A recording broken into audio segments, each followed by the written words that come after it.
Welcome to Ion Franchising, where you will learn the A to Z's of franchising. Hello, everyone, and welcome back to another great episode of Ion Franchising. I am your host, Lance Graulich. Today, I have, of course, a special guest. He's come all the way via Zoom from London, England. And let me tell you about this one. So this gentleman, you talk about gastro-gaming and tech-driven modern darts. Yes, modern darts. And they're all set up for franchising across America. And we're going to hear his amazing story. And we're going to also hear about the group that he's the CEO of, the Social Gaming Group. Welcome to the show, the CEO of Social Gaming Group, Troy Warfield. Lance, great to meet you. And I've been a big fan of the podcast, and I've got to say, as an introduction or as a sort of a knowledge on franchising, it definitely delivers. Awesome. Well, thank you so much, Troy. I appreciate it. So Social Gaming Group, the brand we're going to talk about, you have a few brands, but the brand we're talking about today is Aki. And Aki is a modern darts social gaming brand. Let's go back. Let's go way back. How did Troy Warfield become Troy Warfield? I mean, you have a ton of international experience. So let's talk about that first. Well, that's a big question to start off. But so I was born in Australia. And I think one of the things Australia does is you're a long way from everywhere. So it gives you a sense of wanting to go and see the world. So I went through school and university, and I joined a company called Unilever, a very global company. And then the first thing I said to them, I want to get a global opportunity and role, and they moved me to London. So I had experience in Australia and London, and I moved back and forward with them. So that was great in terms of getting deep brand and sales experience. I joined a company called another big US company called Kimberly-Clark, and I was their managing director of UK and Ireland, and then became their vice president of Europe. And that was really about sort of gaining sort of broad multi-international experience. So that was looking at the whole of Europe and eventually further afield. That then sort of walked into the service industry. And I must say, once I got hold of the service industry, I had a deep love for it, because you could finally touch the end customer in terms of the full service experience. And so I joined Avis Budget Zipcar and went into car rental. And I must say, when I was headhunted into car rental, I said, no way, don't want to have anything to do with it. Not a sexy business like hospitality. Not a sexy business, but boy, do you learn a lot. And I think the two big things came out of that. One is deep e-commerce. So really getting hold of the whole digital world, developing everything from scratch. The other thing, I was chief commercial officer for international, everywhere bar the US. But the other big thing was I also became the global franchising and licensee officer. So 150 countries, 200 different businesses, every one of them with a different business model. So I was trying to learn as fast in that job as you've done through the years in terms of your podcast. So it was a lot of learning, but that was probably where my first love of franchising came from. So the next was to join a very big British company, British Airways, and I was on their executive committee. And my whole job was to look at the end-to-end customer experience. And to do that, one of the big things I did was to redesign the entire business class, everything from food to sleeping to the digital journey for the customer. So, really, really sort of exciting way of getting into that full and very full hospitality, because I also looked after their global catering. That moved me then into the world of competitive socializing, which is the broad industry where they try and lump all of these businesses. And that was with a company called Topgolf, which I think is reasonably well known across the US. Topgolf is certainly a big name. A lot of people know Topgolf. Yeah, so I became president of Topgolf International. I took what you would be familiar with in the US and sold it around the world. Sold about $3.5 billion worth of franchise contracts around the world. Unbelievable. And took Topgolf out of being what was predominantly a US proposition to now being a truly global proposition. That then moved me into a company called Surflakes, which is for the first time in my history, I joined an Australian company, and I'm on the board of Surflakes, and that is a surfing competitive socializing. A big plunger goes in the middle of a 12-acre lake and sets off 200 waves an hour of different sizes. So you could do that where I live in Las Vegas. Vegas would be perfect for it. That's it. But within that, I became the CEO of, at the time when I joined, was the CEO of Oki. But since then, we've combined Oki with another company called European Shuffleboard, and we've brought them together, and we now are called the Social Gaming Group. So a quick sort of evolution in terms of how you get there, but you can see deep brand and sales experience from my early career, then big franchising experience combining with Avis and Topgolf, and then competitive socializing has pretty much been my world for, I would say, pretty much since the inception of competitive socializing. I love the terminology competitive socializing. Who coined that phrase? Oh, now, see, this is an industry that if you speak to different people, you'll get a different answer. But I think it was the analyst community who were trying to get their head around, we know there's a lot of money in this. We're going to try and work out what all these things like Topgolf and other businesses like that, what are we going to call them? And where it came back to is, at the end of the day, people, and in particular the people that we focus on, the target are really sort of 20 to 40-year-olds, and you look at that Millennium Z generation, and really what they're looking for is they want an experience. They just don't want to go and eat and drink. They want to go somewhere where they can experience something, and when they experience, they want to share it. And predominantly, they want to pick up their phone and share it to not only the people there, but to share it to all their virtual network. Right. So this sort of socializing is part of it. The competitive part is with each one of them. Topgolf, you've got golf. With ours, with Oki, you've got darts, and we've automated the game of darts. We've also got another brand called Shuffle, which is automating the game of shuffleboard. So that's where the competitive side comes in. I love it. Outside of the 20 to 40-year-olds, about half of our market is corporate. And there's nothing more entertaining than seeing a team building group go out and then start eating and drinking and then getting into one of our Oki games. And you hear the laughs go up, but you also see that the socializing and competitiveness come in. I love it. So let's kind of break down a little further what Oki is. You have 4 locations now? 4 locations, that's correct. And the first location was at Norway. I have Norway, I have Holland, Australia, Sweden. Yeah, so I started in Oslo, 2018, then moved to Brisbane in Australia. And that was part of the core team that were there at the time. One of them moved to Australia, opened up. You had to do Australia, of course. You know what? It's a labour of love to have to go back to those venues, I must say. Now I'm based in London. And then we opened in Amsterdam and Gothenburg. So wonderful. And we're about to launch next month in London. So at what point did you say, I think we're ready for the United States, the crazy Americans? Well, I think that was deeply embedded in me from my Topgolf experience, which was they had Topgolf, fantastically successful business in the US, but to sell it overseas, the question came, but will it work here? And I think what Oki has done brilliantly is it's now shown it works in Oslo. It's working now 15,000 miles away, almost the same numbers coming out of Brisbane, and then working in Gothenburg and so on. So when you look at that, in a short period of time, they've almost started to correct the question marks that could have lay around Topgolf.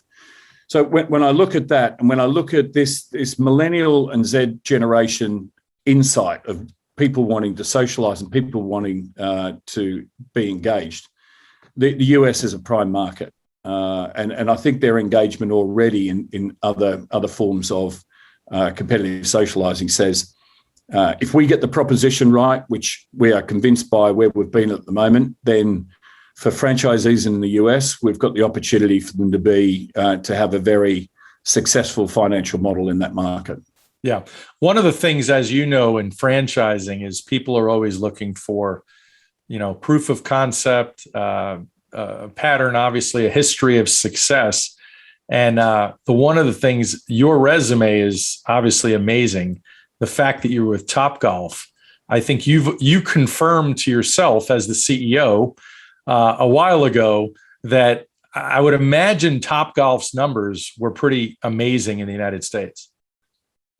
Like a very successful business. And they when I joined, they had about 30 venues, 30 proof points. I think they're up to about 60 odd now. Yeah. So I think that was that was a good basis for it. Yeah. As I said, then you've got to internationalize it, and that was what drew me when I saw Oki, and I thought, okay, right, you're already seeing across 4 different countries, very similar numbers. Yes. And so that goes to show that sort of combination of the proposition that we've put together, which is gastronomic, Michelin star food with great cocktails, craft beers, wines, with a game that we know really engages with automating the game of darts. Yeah. That combination seems to be transcending cultures and countries. So yeah, I want to talk about the food, but I can't get off the fact that, again, proof of concept, your experience with Topgolf, your success in 4 countries, and it becomes almost a no-brainer when you come to the United States because you've seen the success and how Americans have loved Topgolf, and this is just done differently. Let's talk about the food. I was going nuts looking at the food and saying, Michelin star food. What's going on with this darts Michelin star food? Well, we have one of the people, we've got 2 great chefs, a guy called Michael Lunga, and you're going to love the next guy's name, Niels Van Halen. So these 2 guys, Niels, Michelin star chef, they combine and create our global menu. And we have a combination of the favorites that we have for Oki, but we're also very sensitive. The food is a very local, enjoyed. So what we do is we also then take anything that we think locally we need to boost the menu with. So it's a great combination of what we know is successful anywhere and what is successful locally. And what we've done is what I looked at the whole competitive socializing world and having done a lot of research across as well as being deeply in it, is, if you think about cinema, you think about bowling and the theatre, you may go to be entertained, but you don't necessarily think the food and beverage proposition is fantastic or anything you'd write home about, nor would you actually go as a destination for it. No. So we saw that as a great opportunity. And therefore we recruited the right people to be able to claim that.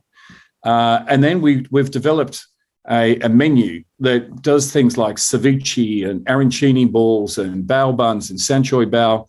And one which is a great specialty is a thing called our spicy tuna cone. And it comes out in a tray, and and Michael, the chef, has smoke in it, takes off the lid and the smoke comes out. It's fantastic. It's an Instagram moment that we've seen everywhere. But this is about raising the level a bit. Now, the thing that we're also conscious of is the way we do it. We don't have to raise the prices to a point where we become a special. We have affordable prices, so people could see us as a regular visit place rather than an occasional place. I love it. Yeah. So everything you mentioned earlier, corporate team building events, happy hour, date night, a bunch of girls getting together, a bunch of guys getting together. I mean, it's in a way what Topgolf created, but you're doing it in a completely different, venue. Yeah, totally different venue. And what we see is we've got a natural sort of seating area, because you have the Oki, which is, you've got the dartboard, but around it you've got 2 tables that serve as the place where we can put our delightful sharing plates. But it's perfect that if you've got 6 to 8 people from work, or if you've got 20 people from work, you have 2 Oki side by side. So what it allows people to do is to have in a very social setting, be able to eat, and all of our food is done in a way that you can pick it up and just eat it straight. So you don't need knives and forks because it's all about a sharing experience. It's all designed so you can play, eat, talk with your friends and colleagues. So the elevation of the food is really about the corporate market because it's a big thing these days, particularly after COVID, getting people back and spending money to build teams because you need to start to re-engage the culture.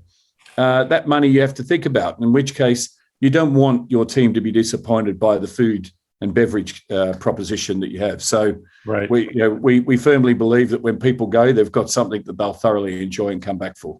So Troy, portable Michelin star food that I'm eating with this hand and throwing a dart with the other. I got it. Lance, the very few talented like you probably could pull that off. I would say most people do eat it with one hand and then they'll get up and play because it gets very serious when you start playing darts. So you don't want any distraction at all. In my mind, I'm quite talented in darts. In reality, not so much. So let's go back. Let's talk about the investment level. This isn't a low investment. Talk about square footage. Talk about the franchisees you're looking for, the commitments you're looking for, your target cities. Let's talk about some of that. Yeah, so it's a footprint between sort of 8 to 10,000 square feet. You can get larger than that, but the sweet spot's 8 to 10,000 square feet. And when you look at the sort of investment, now the good thing in the 4 places where we've already built them, landlords love the uniqueness of what we're doing. So we tend to find that we get great support from them. So if you looked at sort of a net position of anywhere between about 1.5 to 2 million US, and it could be far lower than that. When we launched Oki in Oslo, the real net capital position was close to zero. So depending upon how engaged, and certain landlords around the world that we're talking to are very engaged in what we're doing. So I think that sort of gives you a ballpark, but also it's a very special brand that's going to attract a lot of attention, a lot of other co-tenants around it in a big lifestyle center, or in Vegas where I am on the Las Vegas Strip, of course. Vegas is brilliant. And Vegas is definitely a place where we have our eye on. And because when you look at it, corporations love having us nearby because we immediately become a place. We do lunch. We do a quick lunch, in and out in 45 minutes. Now they can just eat because we have sharing plates, which means caters well, or they can eat and play. We cater for both of those. So where people position it. And when we think about our locations, the ideal location is somewhere close to large corporations, sort of in the core part of the city. But places, so that's Monday to Friday. We have a very good flow through the week. So Monday to Friday, we bounce off the back of corporations finishing and then coming for team building. And then you've got pretty much Thursday through to Sunday, and that's when you start to think about the social side. That 20 to 40-year-old groups. So it has to be a place that's good in the city, but it can't be a ghost town on weekends. It has to be a place that caters for both. So that's a good requirement, and we've got really clear real estate briefs to be able to meet for that. I think the other parts that we're looking at, we're looking at some core targets across. We see that this would work equally on the West Coast to the mid across to New York on the East Coast. So we've got sort of clusters that we're looking at that we can see that franchise partners that what we tend to find is they like to operate within a state or then close by states. And that's the ideal sort of partner that we'd look for. Someone that's willing to be able to take one of these states that could have multiple Okis and across the piece, and knowing their geographic proximity will help them to do that. One thing I didn't ask you yet is where'd the name come from? Yeah, you know what? We have a majority owner called Carbon Invest. It's pretty much one of the largest IT investors in the world. based in Norway. Our the founders of Carbon Invest, Jens Rudseth and Rune Siversen. And our chairman of the Spatial Gaming Group is the CEO, Christian Bredem. So Jens has a real passion for marketing. And when I was thinking about it, in hindsight, hockey sounds a very straightforward thing. It's the line where you throw the dart from. But also just getting that, being able to trademark and also short, punchy brand names really resonated. So the founder of our majority owner came up with the name. I didn't even know Aki was the line that you throw the dart on. I didn't even know that. that is it. That is it. And Well, the easiest way to do it, particularly in an ice hockey mad world like the US, it's hockey without the H. That makes it easy. Absolutely. So let's talk a little bit about you, back to you and how you got started. So I talk a lot about entrepreneurs. Are you born that way? Is there a crazy laboratory accident and all of a sudden you don't want to work for anybody anymore? Give me a little bit about your home life and your upbringing, because I sense there might be a story there. Yeah, look, whether I was born into it or grew into it, I think definitely both. And a little bit about my background. I'm very much the product of my two parents. My mother, Dawn, was one of my great business inspirations, and really gave me a sense of ambition. She went from shop floor working in a place like Macy's equivalent in Australia, right up to becoming the general manager and first general manager of Cartier in Australia. So the way she did that was real passion for business, but a real love of people. So I take that side. The other side, and I would say definitely the entrepreneurial part of my two parents, is my father. So apart from owning racehorses and pubs or hotels, he also had a coin amusement business, which was about putting amusement machines into pubs.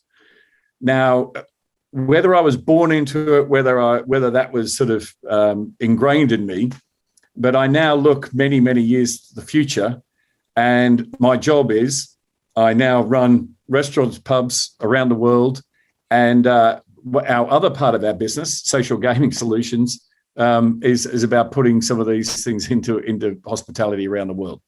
So a very strange quirk of fate, but I'm a big believer in fate and karma, and I think probably along the way the Topgolf, the Avis, the British Airways side probably built on my sort of parental foundations. Yeah, you didn't know it at the time, but you were building a puzzle, or fate was building a puzzle for you that you have now solved.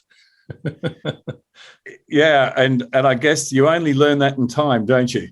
Yeah, so, absolutely. All in due time. Today, a lot of people talk about building a team, employees. A lot of people are struggling to find great employees and building a great company culture. You've been involved in so many wonderful companies over the years. What are your secrets, tips, tricks to building an outstanding company culture? Yeah. I mean, this is a very big question, because I think in hospitality around the world at the moment, this is one of the biggest challenges. How do you attract the best people and keep them? Even more important. The top line of my CV is, and has been for about 30 years, has been how can I create an environment where people want to walk through the door in the morning? And that's very easy to put at the top of the CV. To live that every day becomes pretty difficult. So I think the first is, do you have a compelling vision of where the business is going? And based on your authenticity and delivery, do people believe that the vision is more than words? So I think you've got to have a vision of where the business is going. Secondly, you've got to be authentic. And third, and the reason why I talked about my mother is, and father, because he also had a deep love of people, is you've got to have a deep love of people. You've got to have a desire to see them grow. to see them have the capability of being the best they can. And in that, you then think about, job development, training, reward. And I think the reward one sometimes is overplayed, but it's important. But recognition, I think, is really important. So we do a lot about recognizing the little milestones that people do. A quick email, a phone call, and then with some of the larger stuff, recognize that in different ways and more ceremonial ways. So a lot of these aspects, I think, are all very important. But it's almost at whatever level of the business I ever get to, I go back to Troy Warfield when he was 22, and thought, well, if I was him, who should I be for that guy? And then holding on to people is really important. I must say, since I've been here, we have had less than a 5% leaving rate across our business. So it's pretty impressive. Very, very minor. And that's not through me. I think it's a combination of the belief in the leadership team and the belief of where we're heading, but also they're seeing things happen. Troy, I didn't even ask. The 4 existing locations, are they all corporate locations? Really good question. No, 3, Oslo, Amsterdam, Gothenburg are. Brisbane is franchise. Wonderful. So Brisbane's the first franchise. Yeah. And what we're really delighted about. So one of the things that we do, because the thing we write about our franchise proposition is, how do we look at ourselves as a franchisee and measure ourselves? Because at the end of the day, if we're not the best return on investment proposition that they have in their portfolio, we're not going to get invested in. Well, one of the things we're really conscious of is to look at ourselves through the eyes of being a franchisee. So we look at our P&L and we put all the costs that we would ask from a franchisee, and then we say, well, what margin are we making? And then that then keeps us honest through the rest of the P&L to say, okay, how do we think through COGS? How do we think through people? How do we think through the costs of what we do within the business to make sure that our franchisees look at us and get the best return on investment from our business compared to anything they're doing? Because we know if we're not doing that, they've got other places to invest. Right. I love that. That's great. Let's. I have a note here to ask you about your social gaming theology.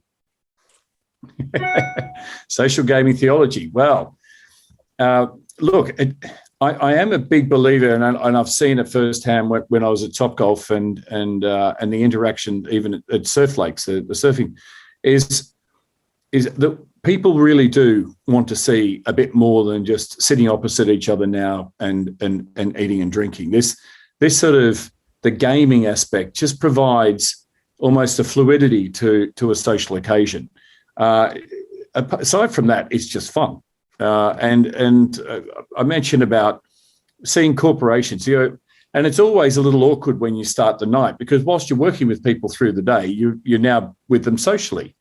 But it's a fantastic icebreaker, and to watch how people go from sort of quite stilted conversation at the beginning of a session at Oki to the end, where they're all high-fiving and yelling, and then eventually holding someone up as the winner, really does show you why it's social and gaming, and the two are combined.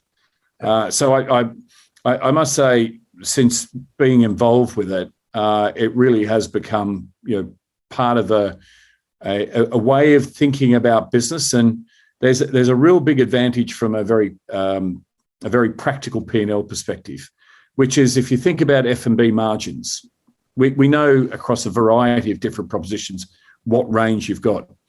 But the big thing about social gaming for a franchisee is the gaming is cost of goods free.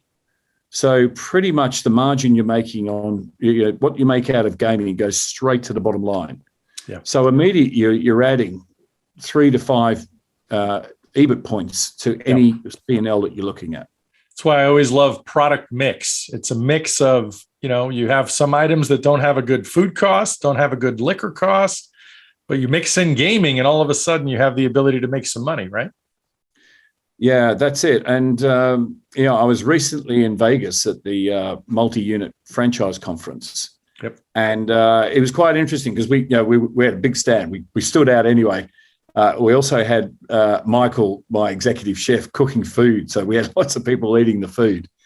But I think what resonated with the really, really astute franchisees was, I get it. I see that game. When people pay for the game, that flows straight through. And therefore, that became a highly relevant differentiator to many of the other sort of core food franchises that you saw. I love all the points of differentiation. Let's talk about franchising in general. So why franchising? I mean, at what point did you decide franchising is right for us in the US, or for that matter, in Australia? And, why franchising is a good place for people to be? Well, that takes me back to my Avis days, where I had over 200 different businesses running franchising for us. And I really saw the power of, if you've got a really good core proposition, you can expand far quicker by going through a franchising model. Now, obviously, the trick is to find the right partners and working out how do we deliver that in partnership with them.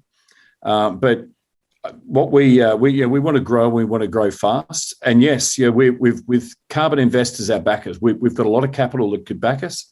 But we do see that if we can partner out there with great partners across the US, we can see we're going to move a lot quicker.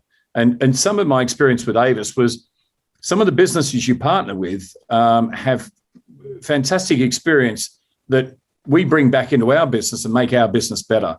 And that's one thing I really encourage is when we get these partners across the world is how do we form communities so that we learn from each other?